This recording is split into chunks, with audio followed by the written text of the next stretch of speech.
மேட்டூர் அணைக்கு நீர்வரத்து 13,000 கனஅடியாக உள்ள நிலையில் அணையின் நீர்மட்டம் 4 நாட்களில் 90 அடியை எட்டலாம் என எதிர்பார்க்கப்படுகிறது.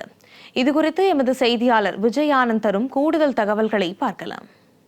இப்போ வரக்கின்ற அளவு நேத்திக்கு வந்ததை விட இன்னைக்கு குறைஞ்சு வந்ததுனால 87 அடி இருக்கக்கூடிய நீர்மட்டம் இன்று 4 நாட்களுக்கு, அதாவது இதே அளவு தண்ணீர் வந்துச்சு அப்படின்னா இன்னும் 4 நாட்களுக்கு மேட்டூருடைய அந்த நீர்மட்டம் பாத்தீங்கன்னா 90 அடியாக ஏறும். அந்த 90 அடிக்கு மேல உயர்ந்தாதான் டெல்டா பாசன விவசாயிகளுக்கு தண்ணீர் திறந்து விடப்படுகின்ற சூழ்நிலை இருக்கு.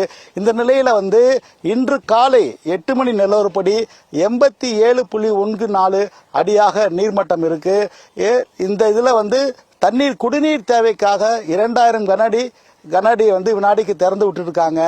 இன்றும் 4 நாள்ல இதே அளவு வந்துச்சு அப்படின்னா 90 அடி மேட்டூருடைய நீர்மட்டம் உயரும். அதற்கு பின்புதான் இந்த தமிழக அரசு டெல்டா மாவட்ட விவசாயிகளுக்கு தண்ணீர் திறந்து விடுவார்களா இல்லை என்று கேள்விக்குறியாதான் இருக்கு.